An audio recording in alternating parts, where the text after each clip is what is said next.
Hello, my name is Armin, I'm a product specialist with Notch, and I'm joined today by my colleague, Ryan. I am also here, I am also a specialist at Notch. Greatness. So today we're going to talk about fields. And here are several chapters that we're going to cover. So first we're going to talk about fields in 2D, and then we're going to move on to 3D. So first we're going to build a couple of IMAGs, or a couple of image-based effects using 2D fields. Then we're going to do a bit of reaction diffusion, and then we're going to move off to a 3D world and do some fun stuff there, from translation to particles, to render to surface, to, for instance, temperatures and densities, thus smoke effects, and we're going to use a little bit of that path tracing that we just released. Yay! And we're going to finish up by connecting things. So we're going to go from fields to procedurals, and from procedurals back to fields, well, just because we can. Right, so I think a good start would be if Ryan gives a little bit more technical description on what is fields. Ryan, what is fields? Well, a field is effectively just a grid of voxels, so lots and lots of little boxes all aligned into each other or next to each other. And then the field itself is you have two elements for each of the voxels. You have a ink, which is sort of like just how much stuff is in it, and then a vector, so where that stuff is going. So by creating a grid system, and each of these points or boxes having ink and a vector, it's able to create very effective fluid simulations and smoke simulations and things like that. Right, so for us rest of the mortals, I think it's easier to see it than to describe it. So I think we should start. Fields, just like any other bigger subject in Notch, has its own root. That means that everything concerning fields will be color-coded to this cherry color and will connect from the field root. So as soon as I add field root to the scene, I already see that there's a little quad available for me. By the way, I have grid on, and I'm pressing Alt-G to enable and disable it. So, since we have a quad, that indicates that we are in 2D space, and we're going to stick around in 2D for a little bit. We're going to try out several options on how we can produce a video through smoke simulation or through fields. So first we're going to add the image emitter, and I see it's there available for me, so I'm just going to grab that, connect it to the field root. And we definitely need a renderer. So that's three necessary points to any field system: root, emitter of sorts, and a renderer. So I'm adding a field renderer. I'm going to press Ctrl R. So Ctrl R is a smart shortcut. It actually connects to the closest appropriate root. In this case, field root. Cool. So now the setup is more or less complete. What we do need is some kind of a video source. So I'm going to grab one that is available for me here in the resources. If I preview, it's just a little video of a couple of guys playing in a band. Now, Ryan is very helpful. He probably already posted a link to this file, because it's very nice if you are actually able to follow through, look into the same things that I'm building. Thank you, Ryan, for posting this in chat. Obviously, this will be available and posted in a YouTube description too when you are watching a recording. Thank you, Ryan. Greatness. So now I have to grab this video loader and connect it to the image emitter. And voila, there we are. We are rendering this video in fields. It doesn't look like much just yet. Well, there are basically a couple of settings that we need to change for this to look a little bit more exciting. First, I'm going to take out the grid, so Alt-G, and I'm going to reduce the amount.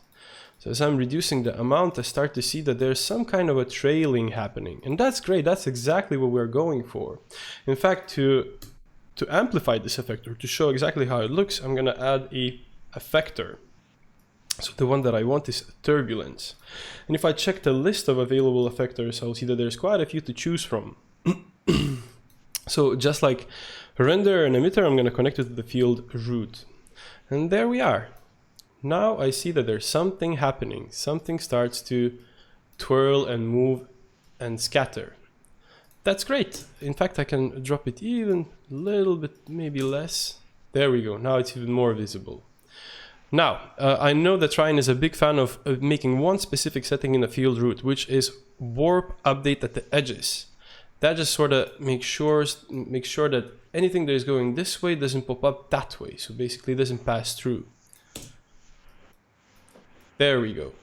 Now we have a little bit of an issue. We are actually sending a 16:9 image, but we are seeing a square. And we can talk about this a little bit. So in the field root, we have several options. First of all, we have size options. Then we have somewhat resolution settings. Now it's not necessarily the resolution, but this is the fine step or fine grain of the field. The bigger the number, the more dense the field. And I think it's going to make more sense when we're going to move on into 3D, because I will be able to showcase that in practical terms. So first of all, I think I'm going to put a little formula here on a scale X. I'm going to type in 16 divided by 9. Great, all of a sudden this is a little bit better. This is actually stretched out as it should be. And I think I can afford a little bit more of this fine grain in the width and height. So I'm going to type in 1920 by 1080. And indeed, this starts to look a little bit more interesting. So obviously we could add any and all effectors or more effectors, but instead of that, I propose that we make a little particle system and we pipe in the particle system to fields, because in Notch, majority of tools, or I should say probably all of them, talk to each other and connect to each other. So I think a good starting point will be to make a particle root. I'm going to just quickly move this video aside. Add a image emitter, because again, we're going to use the very same image for that. So I'm grabbing an image emitter, I'm connecting it to the particle root, and just like with fields, I already see a quad. Good, I see that the image emitter is actually hashed out red. That implies that it needs information. So just like image emitter needed a video source in the fields, it definitely needs that in particles too. Before I connect those, I'm gonna add a renderer for this particle system, so we actually would see the output. Cool, so just for now, I'm gonna disable field root. I'm gonna focus here. Right, so as mentioned, this is hashed out red. This implies that it requires extra bit of information. Now, I think I'm just gonna straight up connect the same video to the first input. Here we are. Now it's fixed. Now we are rendering a video into particles, but particles are absolutely not following the motion of the video. We can address that. We need 2 extra nodes for that. First one is downsample, and the second one is Optical Flow. So let me take this one by one. I'm going to press Shift and double click just so you see the preview of the icon. And I'm going to connect it to the downsample. So what downsample does, perhaps I should have it on the whole screen. As soon as we increase the iterations, it drops the resolution half. So for instance, if I hover over this video now, I see that the resolution is 1920 by 1080. As soon as I set it to 1, for instance, it's 1960 by 540, so on and so forth. I'm going to leave it at 2 for now. So the reason why we're using downsample is because Optical Flow as a tool does not require a HD signal to fulfill its task. So now I'm connecting Video Loader to downsample to Optical Flow. Now, Optical Flow by itself, it's not a looker, it's a system tool that allows particles to attach to a video. Basically, it helps to calculate motion vectors. Maybe Ryan has a nicer technical description on that node. Well, yeah, it looks at the differences between 2 frames and tries to extrapolate like movement from it. So sometimes you can get really accurate information, but yeah, it can be very intensive. So it's best to usually downsample it before you go into it. Right, and of course the performance is really a factor here. So the bigger the resolution, the slower things get. So since we downsampled it and we have it rather small, I think we're going to stick around being in a decent and good numbers. So now I'm going to grab the Optical Flow, and as I grab the output of the Optical Flow, I see that plausible hookup points lights up. So in this case, I want to pipe it into the motion video node, the second input there. Voila, now particles is actually moving together with video. That's great. One more thing that I would like to address in the particle setup before we actually move it on to the fields is the very fact that it's in quad. We took care of this issue or this situation in fields. We should do the same thing in particles. So I'm going to go for the scale X and I'm going to type in this formula 16 divided by 9. Indeed, I feel like a hacker setting up this little math formula there. It's a dad joke. I'm into those. You'll just have to bear with it.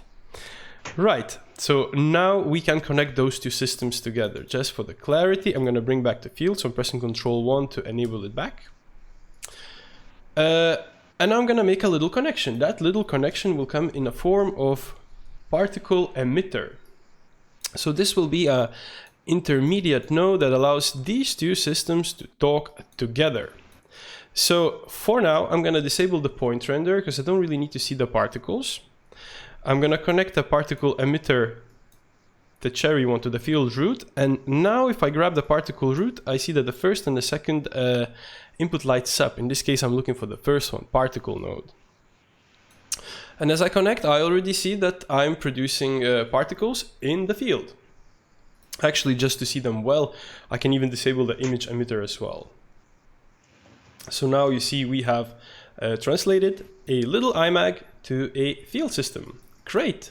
Now, there are a couple of more issues that I would like to address before we move on to other samples, is the fact that the sprite is a little bit squished and it's square, and that couldn't be more boring than a square sprite. So I propose we choose a circular texture. I have one already preloaded. This comes in a DDS format. There we go. So this definitely works. I just chose it from the drop-down in the top bracket here, textures. And indeed, this looks a little bit better, but it's still squished. So I think I need to compensate it. Since we stretched it out in a field root, we have to sort of squish it back in a particle emitter. So on a particle size Y, I'm going to do that very same fancy little formula, 16 divided by 9. And there we go. Now it's a circle. So I can definitely bring back the image emitter. In fact, I can even add more or other effectors. For instance, how about a little bit of curl noise here? Curl noise effector. There we go. Straight away I see that it does something. It actually looks like an impressionist painting of sorts. And that's great. I think I'm going to leave it at that. And since we piped in the particle system, we can actually take advantage of all the effectors that particle system has, and there's quite a few to choose from. Let me see. There we go. It's 3 rolls of my mouse wheel. It's actually quite a few. And not only effectors, but we can actually use renders because particle system has a ton of those. I propose we grab something like geometry connection render connected to the particle root. And now instead of having triangles, I'm just going to tick that off. I'm going to expand the lines bracket, enable it. Maybe it's a bit too active. And I'm going to make sure that it's using vertex color. So basically it follows the colors of the video. So there is no ending to this. I propose that you spend some time and just try things out. You just have to find things that you like. Mix and blend the effectors and the renders in any and all fashion that you like. I've spent so many weekends doing this. As a finishing touch though, I would add image plane. One important thing building these kind of effects is making sure that it's easily readable by a viewer. Now, the reason why I'm adding image plane, and notice I'm adding it in the bottom. So stacking order here is important. If I add it in the top, all of a sudden it's rendered before all of the system. And I want this to be rendered last, so basically in front. So this really helps with readability. I'm going to add a video now so I have a little hookup point for the post effects. Now when I say readability, I would propose that we add something like edge detect. All of a sudden we will see the outlines of this human, so we will easily make out what is going on. There are a couple of issues here. I see that it's still in a square, so we can go for that fancy little formula here on a scale X, or in an image plane we have a little drop down for aspect-based scaling. We can choose scale X, and Notch does that for us. Another thing that we should do is probably change blend mode. So I would propose that we go for add instead. I'm gonna make this edge detect a little bit more prominent. And there we are. So a person who doesn't know this video from before will probably easier make out what's being shown just by seeing a little bit of an outline. Again, that's quite important because usually people like to see the actual information regardless of how cool the effect is. Unless there's a question about this specific thing, I think I'm going to move on to a next sample. Is that all right? What do you think, Ryan? Have you seen any questions popping up? No, we're all good. We're all good. Going. Fair enough. Let's soldier on then. So the next thing we're going to do is the fields with the reaction diffusion. It's fairly simple to rig up. Reaction, diffuse, is it 2 Fs there? It is, I hope. I hope it is. Please don't blame me if I misspell it. Well, anyways, it's reaction diffusion. Starting point is just the same. We again need field root. Now I pressed Ctrl E to jump to the node list.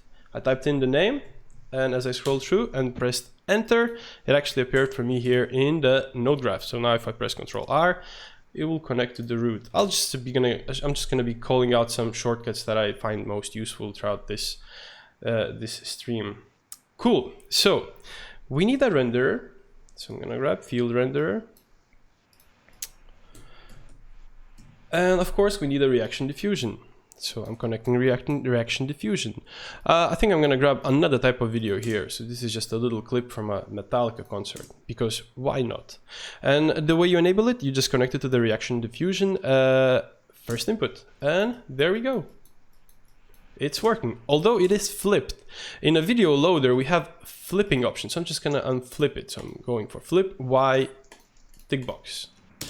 Again, we should probably add a little bit more pronunciation to this. So instead of leaving it on a default 256 by 256, I'm gonna again type in 1920 by 1080, and I'm gonna make sure that is in the 16 by 9 shape. So reaction diffusion has its own sort of life. It starts these little lines that are popping out from the brightest spots and covers the blacks. Perhaps it would be easier to see this if we go for a generator, and we have a ton of those in Notch. So I'm gonna go for my favorite. My favorite one is Truchette. So instead of this video loader, I'm gonna disable it and unhook it. I'm doing that by pressing Ctrl Shift. As you see, the line becomes red. As soon as that happens, I can unhook it. I'm gonna use Truchette. So Truchette is a very nice and alterable generator. I'm gonna make sure that it's in a high resolution too, 1920 by 1080. And I really like it when it's straight lined instead of rounded. There, and now it's fed to the field, and as you see, the darkest spots now are being filled in by these white dots.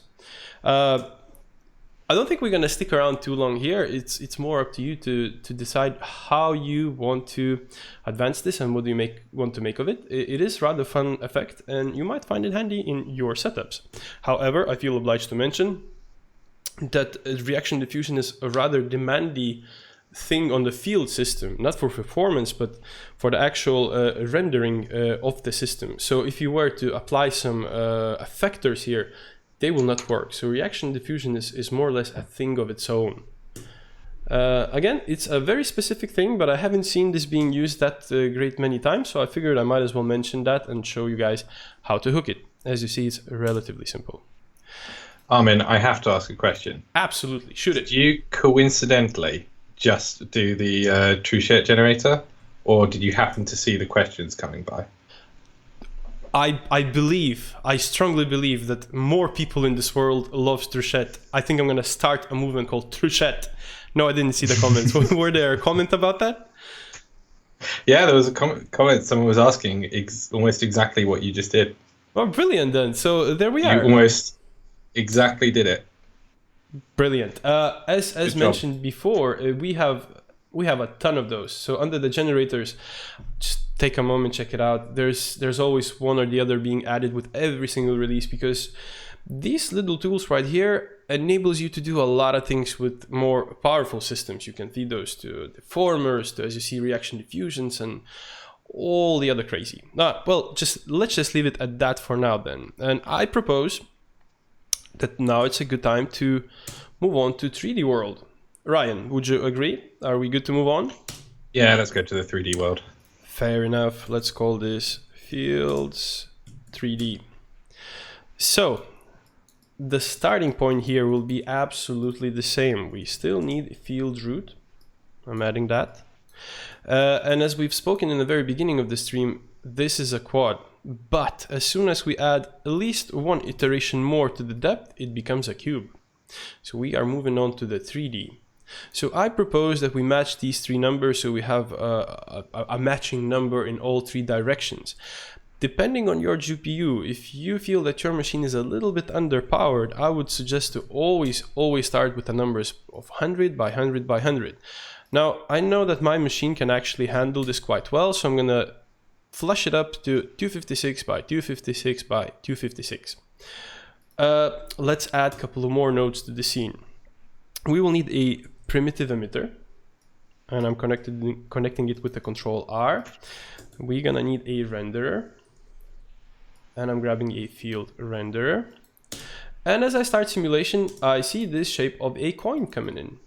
The reason why I see this shape is because primitive emitter by default is set to a circle, but since we have depth, that circle becomes extruded.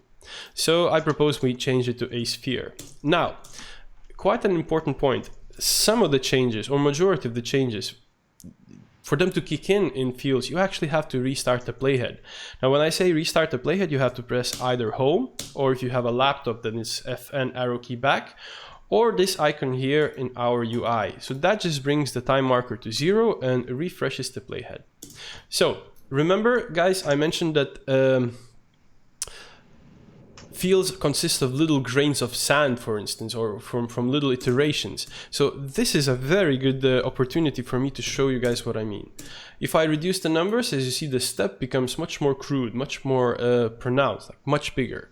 If I bump up the numbers, the step becomes quite smaller. I think I'm okay to stick around with these numbers. Obviously, they can be bumped up, but bear in mind, the bigger the number, the bigger the restraint on GPU. So be aware of these numbers changing to the higher end. So I know that it looks exciting. It's just a ball standing on the screen, but I think we can actually make it a bit more interesting. Dad joke again. Tough crowd. Tough crowd. Right. Need an audience. Yes. I'm going to go for just me. Well, I appreciate you. I think you made a smile, so that's nice. I'm gonna go for the Turbulence effector. I'm gonna connect it to the field root. And now I already see that it's producing some kind of effect. Now I actually can see this smoke simulation or this fume simulation moving in accordance to this turbulence. I am not a big fan of the default settings for turbulence. I think the velocity should be quite smaller, so I'm going to set the velocity amount to 0.2, and the noise scale, that could be significantly bigger. Notice I'm hitting home to restart the playhead to see it taking effect, so I'm bumping it up to 8. All right, this starts to look like something. We're getting somewhere. I think this is a little bit more interesting now. Next step, I propose we clean up the graph a little bit, because that's always important to keep it tidy, and we add some lights. Now, the way fields react to lights is they have an intermediate node. So when we were connecting fields to particles, there was a node called particle emitter. In this case, we're going to grab field lighting node. We're going to connect it to the field root. Notice as soon as I connect it, nothing is visible on the screen. That is because fields are already referring to a light that should be there, but it isn't. So let's give it a light. So with this node right here, we can actually use a regular light for field lighting. So if I grab now the output of the light, I see that some hookup points lights up. The one we want is the field lighting lights input. There we go. And nothing really changed because this light came to the very center of the graph, so is our field. So for us to see this light taking effect, I just have to move it off a little bit. Now, important little notice, fields treats lights as omni-lights. It doesn't really care about the cone. So I'm going to change that in the settings here. You don't have to do that. You can easily leave it in a spot setting, but I think it's just going to make more sense for us to see it as a omni-light here. Because again, fields does not care about the cone direction. In fact, I think I'm going to add several lights. And the same field lighting node takes any and all and as many as you want of the lights. So now we have 2. Great. Well, maybe the next thing to address would be one extra lighting node, which is shadows. So to shade it a little bit further, we can use field shadows. Now notice field shadows is actually competing with the field lighting. So to avoid that and to make sure that these two work together, in the field shadows you can always just change it to, for instance, additive or multiply function. So it's very much your choice. The reason why I added shadows in general, because now I have an option to choose the direction of the shadows. This is absolutely not mandatory, but I promise you this might come handy in one or the other setting. Field Shadows node will make more and more sense as we progress because it's quite crucial in fire simulations. That's going to be the next chapter that we're going to cover. Cool, I'm kind of happy with this. Perhaps I should give some colors to my lights, because why not? Now don't judge me on the choices of the colors. I might as well make up my mind to something else later on, but I'm going to leave it at that. One quite important thing, by the way, in the field route, if we enable deferred rendering and high dynamic range, that actually assists us with the simulation. Maybe it's not really visible here, but in a fire simulation or the updraft smoke simulation, it's going to make quite a bit of difference. A good habit would be to always have it on, though, when you're working with fields. Another good habit would be to lock the frame rate, because now it's oscillating. So it's basically sticking somewhere around 60, 63. But since we're doing a simulation, and that goes for particles too, we should always lock it to a specific frame rate of our desire. Now, is it for video render or for live performance or for installation? It doesn't really matter. I propose you always lock the frame rate. So I'm doing that by pressing the icon P here, and I'm setting it to 30 by 30. So now I'm certain that even if I render this to video, I'm gonna get exactly this look because the frame rate is locked. It might alter quite a lot depending on the oscillation of the frame rate if it's not locked. So it's better to lock and know exactly what you're getting. Cool. Let's maybe see if we can move these lights a little bit closer or make it a bit nicer. Maybe these two colors. I think I'm gonna take out the grid so we see things better. So Fields works in the bounded space, as you see. As soon as we hit the top of the root node of this box that is given by field root, we stop rendering. And that's a very specific thing to Fields. That's a specific trait of it. Ryan gave a very technical description of it in the beginning of the stream. Now, I'm not gonna try to replicate what he was saying, but basically we are confined to this specific space. But what if you want to have these trails going bigger and longer and wider? Obviously, if you increase the scale of the field root, it doesn't really change anything, just the simulation becomes a little bit bigger in space. So to address that, we need a bounding box. So bounding box is a separate node, and that separate node has an input here on the left hand side. So as soon as I attach bounding box and I make it bigger, you remember guys, I mentioned that you need to restart the playhead to see the differences taking place. I didn't restart the playhead, it still looks the same, but if I hit home, bam, all of a sudden these trails has definitely more space to twirl and go crazy. So it will eventually be a little bit of a trade-off and a game between the scale, if you use bounding box, and the resolution, well, not resolution, but the granularity of the width, height, and depth. The bigger the bounding box, the bigger the step on the actual root of the field. So just make sure to find the number that you like in scale and in the width, height, and depth. All right, I think we can actually add a couple more things before we translate it to a particles, for instance. Maybe a bit of curl noise here would do us justice. Well, not this one. That's a common mistake. If it's colored differently than the rest, it's not the one you want. Delete it straight away. So for the ones who used to watch this show called Game of Thrones, it's definitely a shame and the bell moment. Like, just do not do that. There, with the correct curl noise, it definitely works. I'm gonna bump down the numbers now. Fluid simulation speed, I'm gonna set it to 0.2 for instance. Noise size could be smaller, it could easily be just 0.1 for instance. All right, this is all right. I know what would make this a little bit more dynamic. Actually, if I would take a null, and if I would connect these two lights through the null, so what I'm doing now, I'm just disconnecting it from the root and connecting it from the null. Why did I do that? Well, basically now, since the null is in the center of the graph, and that's true to any 3D object that comes in when it's added, and the lights are offset, if I was to turn the null around its axis, it actually turns the lights that are attached to it. So let's see that in action. There we go. I think if we have it turning and turning and turning on heading, it's gonna be much more interesting. So I'm gonna add a continuous modifier. I'm gonna pipe it into the heading option. It's super slow by default, I know that by heart. I'll make it faster, 50, much better. In fact, I think I would make do with the third light.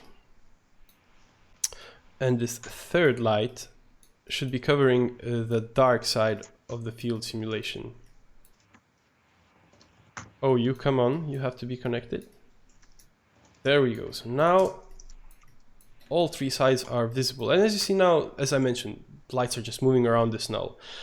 That's cool. That definitely works for me. In fact, I can probably offset them in a height. You go up, you go down, and you stay where you are. You're fine there. Cool. So I could actually even change the primitive emitter from sphere to a torus, because who is here to stop me from doing that? There we go. Right, so connecting this all to particles now.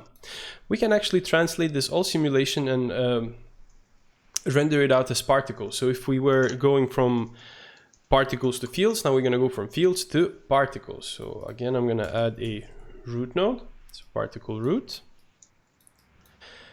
I'm going to need a renderer, so a point renderer will do just fine here.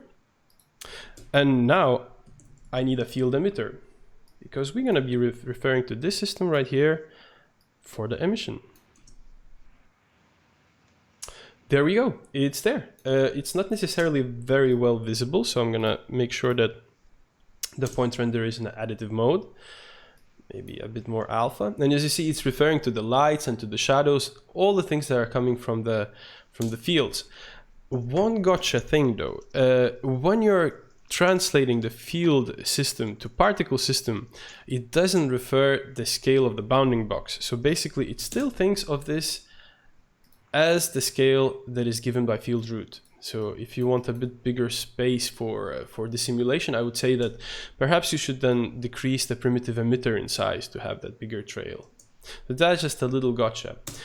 One more thing that is rather important to add here is the field effector. Now, field effector will make sure that these particles not only are born in accordance to the field, but they actually move in accordance to the field. There we go.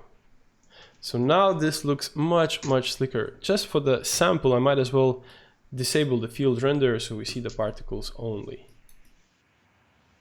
There we are.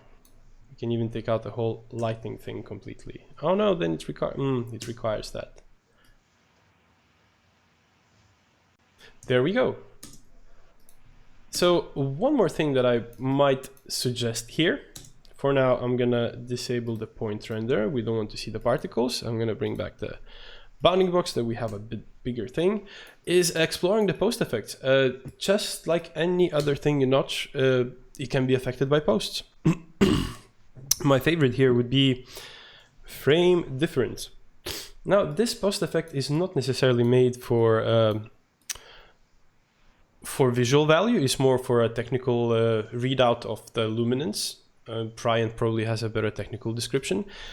But if you ever find yourself in a necessity to make something that looks like gasoline, this is the way to go. You know, I'd never thought of it like that before, but you're absolutely right. It does have a very gasoline-like sort of flow to it. There we go. Look at that. Crazy. So we are doing this all with the primitive emitter. Obviously, this could be a 3D object emitter. So if you have an FBX model that is based on motion, like there's a guy running or something, you can actually pipe it in and use that instead. I know for a fact that I have this little statue of Victory that we're going to use for our upcoming samples. But just for the sake of a showcase, I'm going to connect that to the root. I'm going to make it smaller so I actually see it on the screen. It's important that your 3D object is as big as your bounding box, or I mean it fits in the bounding box. Because if it doesn't, you will not see it all being rendered out. Again, we are restricted by this space. So to render in this kind of a shape, we need a 3D object emitter. So I'm going to kill off the primitive emitter, connect the 3D object emitter. You see it's hashed out red. All is saying is that, hey, I am ready to work, but give me a 3D shape to refer to. All right, I'll do that. And there we go. So now we're emitting fields in the shape of this statue of, where is the name of it? Statue of Victory -notex.lvo. Again, it applies to any and all 3D objects that you pipe in to Notch. I'll leave it at that. I'm going to remind you that Ryan has a power of posting a link that contains all these samples of things that we're talking about. It's already created there for you. If you want to tag along and follow through, it's all ready for you there. Cool. So since we already started with the shape, I think we might as well move on to it. What we're going to do now, we're going to make sure that we render fields to the surface of the statue. Why is this interesting? Well, basically, you might find yourself in a situation where you are doing a 3D mapping of sort of a building or a statue, for instance. This whole field system can be reproduced and piped out via UV cam. So basically, you are outputting smoke simulation to the surface of the 3D object you have. And if you by chance end up using the same 3D object in a media server of sorts, bear in mind that media servers are mapping things via UVs as well. So basically you drop Notch patch with the UV cam, it fits perfect, job's done. Let's do this together. Unless there were some questions that I didn't allow you to ask Ryan and we should address them before we move on. Do tell. There's one question that's come up about applying 3D fields to 2D footage and making them rise from the flatness, but I'm not entirely sure what they mean by that. So I'm going to clarify that and then we'll come back to that at the end. 3D fields to the 2D surface? No, 2D fields. The 3D fields from a 2D image. Well, I would go the particle way and I would use the... You know what? Yes, we will rig this up. Do remind me, take a note. We'll come back to it. Yes, let's do that in the end of the stream. That's actually a very good question right there. So, what I'm going to do, I'm going to copy this out, I'm going to clean it up, and then I'm just going to pipe it out to the 3D object surface. So, when I say clean this up, I will get rid of this little particle system that we made. We definitely don't need this. I'm going to tidy up and put those two effectors together and put it a bit on the side. I'm quite happy with the lighting here. I don't need the frame difference, even though I really like it, so I'm going to take it off. And just so things are a little bit neater, I'm going to make sure that the lights are all white. I do have field renderer, I have a primitive emitter, and I have that 3D statue that I brought in the previous sample. Again, it's available for us here in our resources. There is a little gotcha with this 3D object. When you pull it in and connect it to the root, you can't see a thing. That is because this 3D object is rather big, so if I pull out a lot and a lot, I see that it's there, but it's huge. So I propose we just take a unified scaler, so ERTY, Y is the unified scale, and make it smaller. There we go. I'm just gonna rotate it. Bam. In fact, I'm gonna give it a material. I'm gonna make sure that it's brighter, because I know that the default material on this is rather grayed out. So this is the default. So if I add a material, all of a sudden it becomes much brighter. That's cool. And that's all. All I need now is a render to object surface. And as soon as I add that to the field root, it actually starts to refer to this shape. Now the only problem here is the fact that my statue is a little bit outside of the bound box. And that's not good, so I have to take care of that. There's my statue, I'll pull it down, hit render again, and I'm gonna make sure that it's connected to the first input here.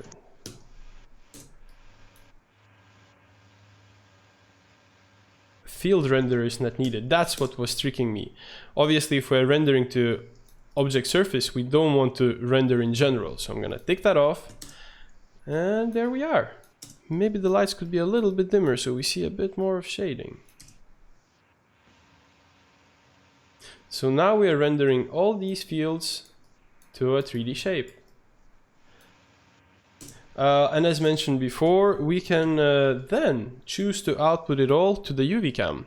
So I'm attaching it to the root, and once I hit 0, active rendering camera, there we are. The smoke simulation is produced inside of this shape. I can give some colors for this to look a little bit more interesting.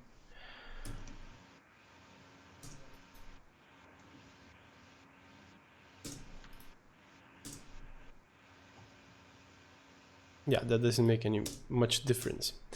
I think you get the idea of how to do that. So obviously, if we covered a way to render it to the surface, we might as well want to render in a shape of something, like a 3D object. So I think we might as well do that in the next sample. So the next sample will be all about 3D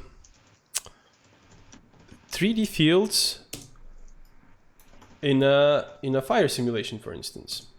So in this case, this is rendered with a path tracer, but we're gonna talk and make sure that we know how to do this without path tracing, more for a real time, a little bit cheaper. It's gonna be a hack. We won't gonna have a refraction and all that, but it's gonna look decent anyways. And then we're gonna finish up by putting it all to a path tracer. Are we good to go, Ryan? Yeah, let's go. All right, a new layer then. Field, or let's call it temperatures and densities, because that's pretty much the most important setting in this all upcoming sample. Obviously, field root is needed. And then we need a primitive emitter. So let's grab that. And another node, renderer. So in this case, field renderer. And the first thing we want to change is make sure that it's in 3D, because by default it's 2D, so 256 by 256, and depth is only 1. So I'm gonna start with small numbers here. So I'm gonna go 100 by 100 by 100. Why did I start with the small numbers? Well, because there is a way to upres the resolution of this without actually increasing the numbers there. But before I do that, I want to change this from circle to a torus. Home to restart the playhead. Yes, very good. In fact, I'm gonna do myself a favor. I'm gonna make sure that I always see this bounding box. I can do that by adding a shape 3D. I'm gonna make sure that it's set to a radius, and I'm gonna change it to a box. So this box is just as big as this field root. So what I'm gonna do now, in the shape 3D, I'm gonna make sure that rendering is off and the lines are on, and I'm gonna make it red. So now I always have a reference of where my bounding box is. I'm not gonna make any changes to it. This is just there for reference. So what I want to do is to make sure that my primitive emitter is smaller, is in the bottom. So I'm gonna first turn it, restart playhead to make sure. Yep. Push it down, hitting home again. All right, smaller. So I can manually write in 0.5 on all 3 axes. Home. All right, there's my little donut in the very bottom of the simulation. So to start up a fire simulation, there's 2 crucial things. First of all, we need to change the densities field mode from colors to densities and temperatures. There we go, something is happening. And then we need to upres the density field. Bam! All of a sudden we gain quite a bit of pronunciation here with a very small cost. It doesn't look exciting though, because it needs a couple more nodes. First of all, the biggest contributor to making this interesting is a fluid effector. There we go. As soon as we add fluid effector, we start to see somewhat of a mushroom, cloud, explosion, or a start of a simulation. Awesome. Before we tweak this node, I propose we add field shadows. Now, I mentioned that this will make more sense and it's going to be more interesting as we progress to some other settings. This specific setting. Field shadows holds all the parameters for coloring our fire simulation. So I'm just, for now, going to give this color so that we see visually a little bit better the grading. And as mentioned before, I'm going to make sure that the high dynamic range is turned on. Now in the previous setting, it didn't really make a lot of difference, but look at it now. Definitely makes a hell of a difference. And I'm gonna add anti-aliasing too, because that's just a good measure. Cool, let's come back to the field effector. I haven't done anything to the fluid effector. I haven't done much to it. Now I'm gonna tweak it. I think I'm gonna reduce the simulation speed, so 0.2. And I'm gonna add some vorticity confinement. I'm gonna set it to 3. So to my humble knowledge of the technical thing that it does, it adds these swirls. It makes the smoke a bit more interesting, a bit more exciting. Ryan, correct me or add to this, please. Yeah, it's basically scaling the size, I believe, of it, and depending on like how large a fluid is, the more you'll see these little curls. Like you can imagine, a flame is going to have very little curling motion aside from just the flame itself, whereas a large fireball is going to have lots of little flickering. I believe that's what that is in control of.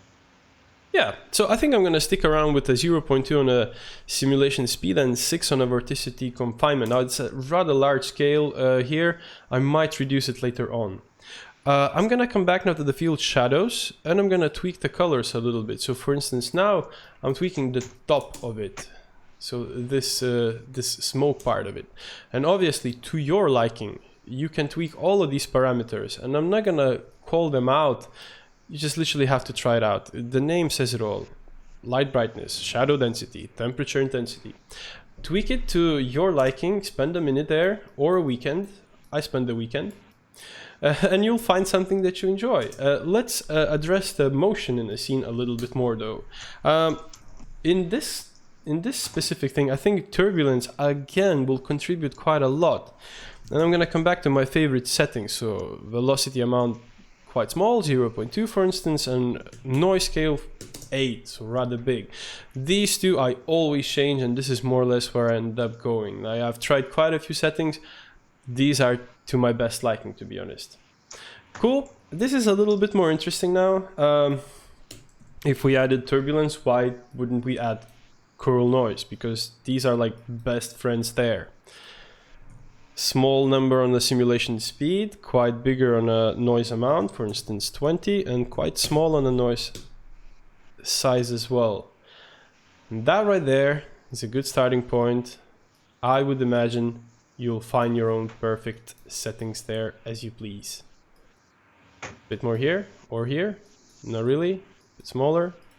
Yep, there we go. Love it. Thank you, Ryan. You can make more alterations to your setting in the field route. So all of a sudden you have a velocity dampening option, temperature fade, and updraft velocity. I increased it way too high, but just to showcase that option is right there. Now, for people who are working with simulations of smoke and fire, this makes a lot of sense. So just for you guys to know that these settings are available for you there. Cool. Let's see if my machine will blow or will handle the 256 by 256 killer setting. Look at that, it's actually still working. Amazing. I'm so proud of my machine now. Curl noise is a bit too active, perhaps.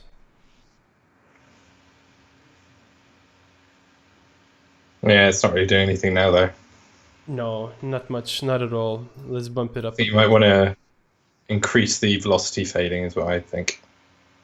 It's getting pushed up too high. The velocity dampening. On the field route, you mean? Yeah. Increase the dampening. Fair enough. Let's increase the dampening. Let's be generous. Maybe 1.2, for instance. Maybe a bit too much. Maybe a bit too much. 0.9. Let's compromise. Could easily. Now, I'm not calling out the settings that I'm setting in here because, again, guys, this is very personal choices. Like, you just have to know that you need to tweak the curl noise, you need to tweak the turbulence, and obviously the fluid effector. The more vorticity confinements, the more these little swirls you get. Let's go nuts. Let's add 8. Let's increase the speed here as well. Ooh, crazy right here. All right, maybe we can tweak a bit the colors. Can we? Should we? Well, this is your area of expertise compared to me. I do spend a lot of time tweaking colors. I might as well spend half an hour looking at something until I actually decide that I kind of like it. Okay. At least you get to that step. I'm going to reduce the updraft velocity a little bit though. Because the next step that we're going to use is going to be, well, we're going to put this all simulation into a shape of a sphere. So how do we go about it? We have a... what was the name of that effector? The name effector? Of that effector was a collision effector. In this case, we're going to go for the primitive collision effector. Why are we going for the primitive collision effector? Well, if we want to put this in a shape of a sphere, it's much cheaper to use the primitive collision effector than to actually grab a 3D sphere and pipe it into the 3D object collision effector.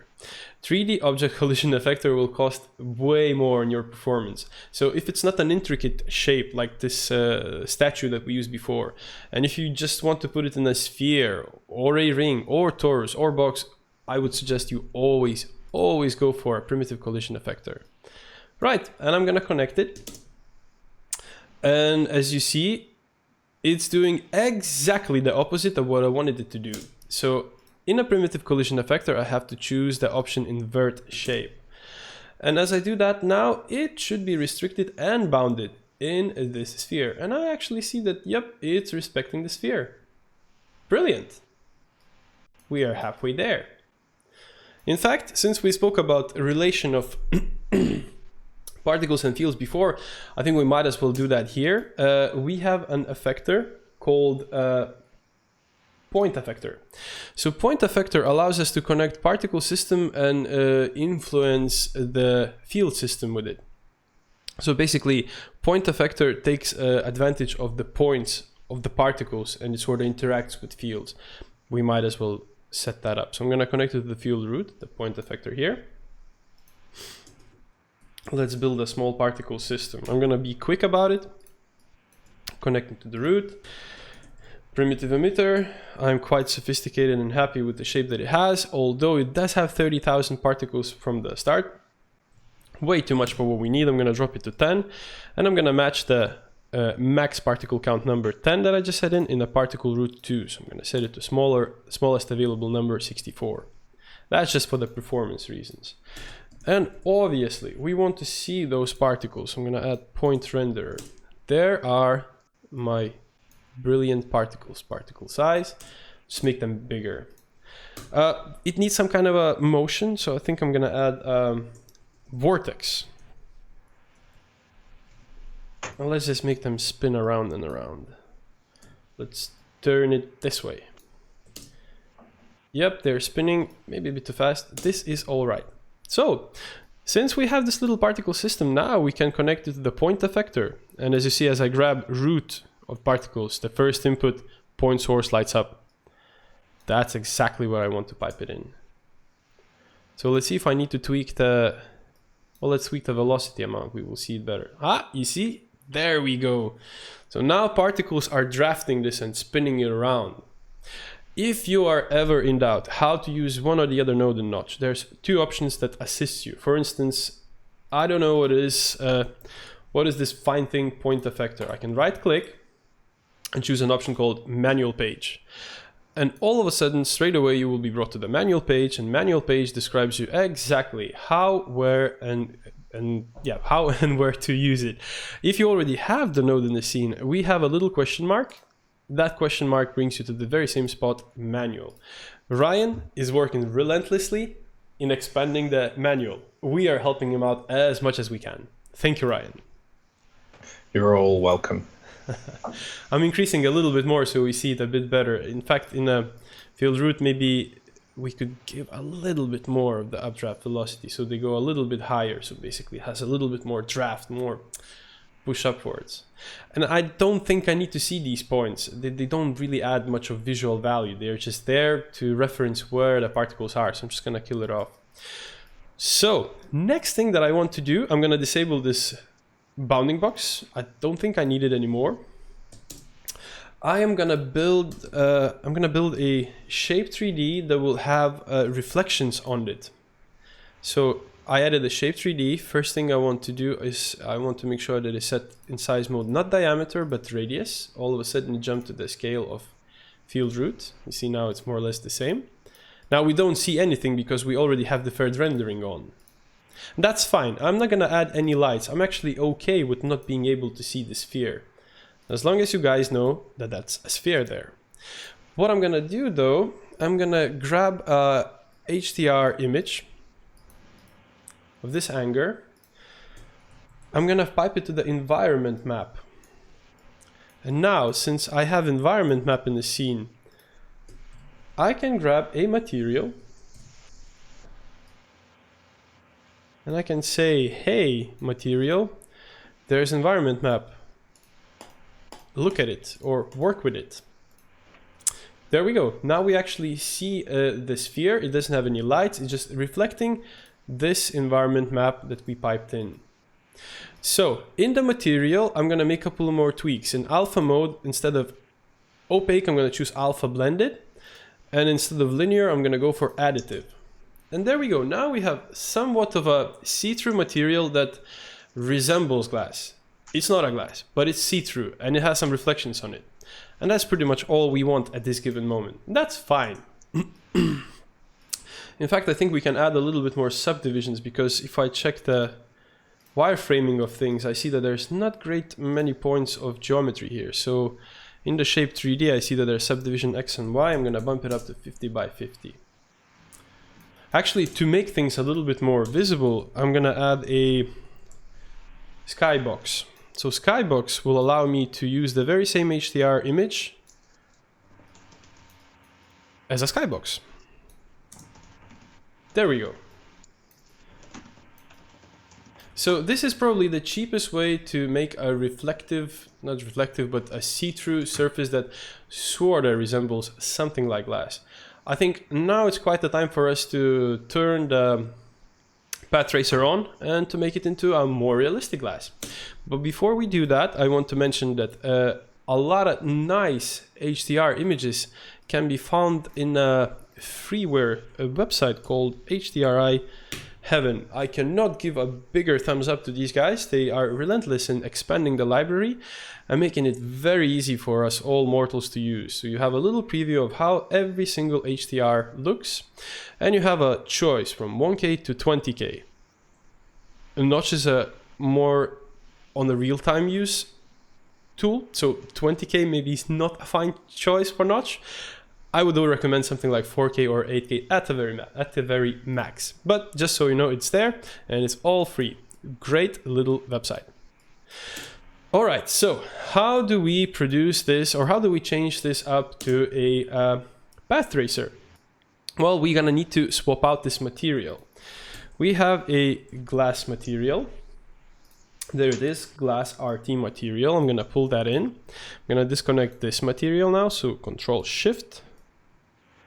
There, connected.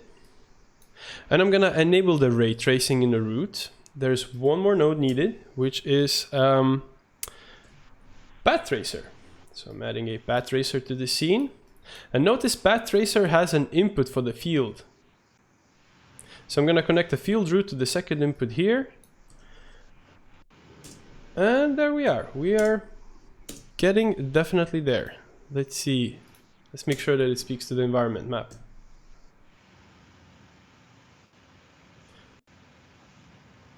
Why isn't it see-through though? Ryan, what am I missing? So you've got the environment map. You need to add an environment image, probably. Environment image? So, okay, so if I was to do this, I would use, instead of a skybox and the environment map, I would use a skylight. Skylight, environment image. That's exactly what's missing. 10 points.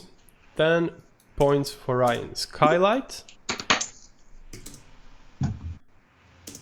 And the environment image.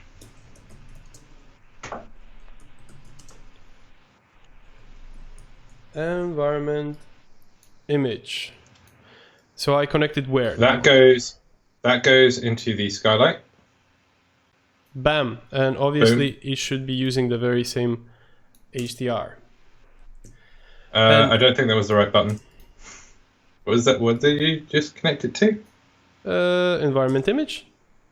Oh, look at that. I didn't know that. Okay, good. Then take down the skybox. Skylight should be Omni. It is ray traced. Yeah. Turn the skybox off. You don't need it. And in the skylight, enable visible dome. Right. Visible. So if you find yourself in a situation like I did now, where you cannot see the setting even though it's called out for you loud, you can always type it in. Visible sky dome. There we go. Thank you, Ryan, for assistance. And everything is back to normal. It is back to normal. Obviously, it's now a little bit more costly. It takes time to refine, but it does look better. Is this applicable for real time? Well, it probably would be if you really, really refine it and you tweak it up. But this is probably the best and nicest option for a nice renderer. Path trace is awesome. Best thing in the world. Still exploring. There's so many new opportunities with it when it was released. Right. So I already noticed that we are on the limit of 1 hour. So there's one more thing that I want to do. We are not going to build it as a looker. We're going to build it as a technical little setup. But we're going to translate the fields to procedurals. And from procedurals, we're going to translate it back to fields. Again, it's not much of a looker, but trust me, this will come handy. Fields plus procedurals.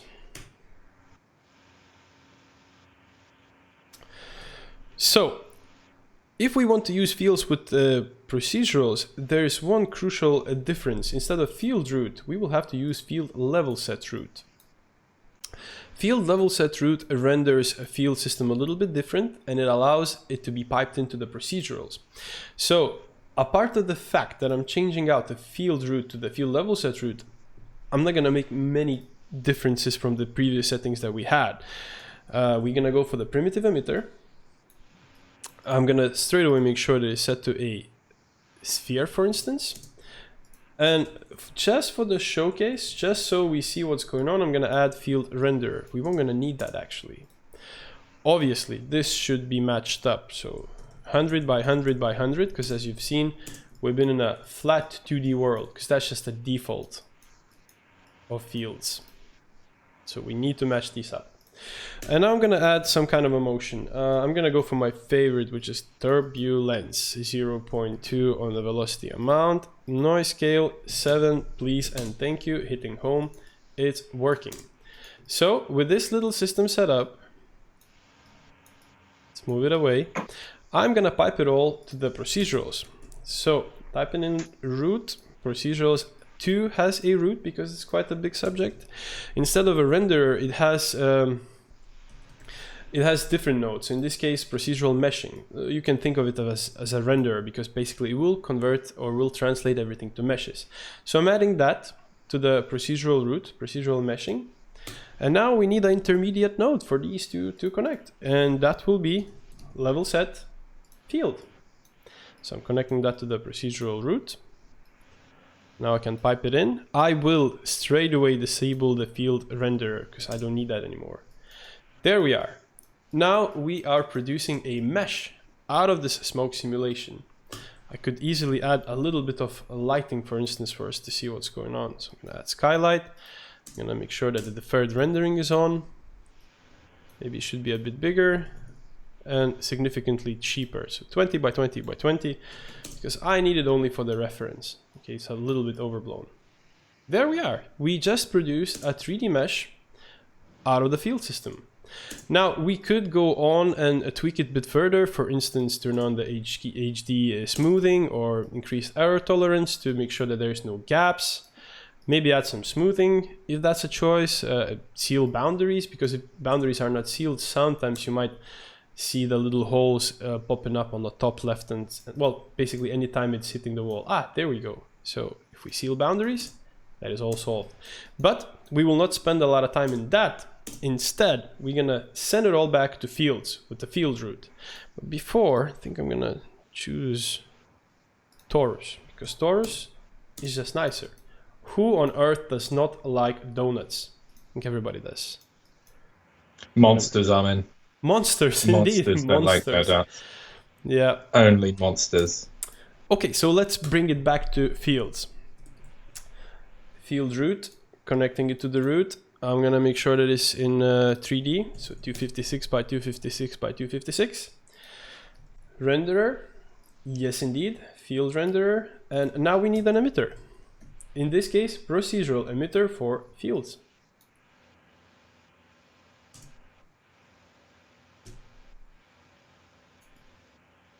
And there we are.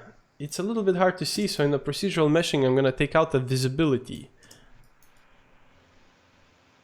So we made a triple stack of a connection. Obviously, we can go a bit more nuts and, for instance, go for clone to procedurals, because why not? We can connect these procedurals to clone to procedurals. We can add a shape 3D as a output for the cloner, because no cloner works ever without the shape 3D as an output.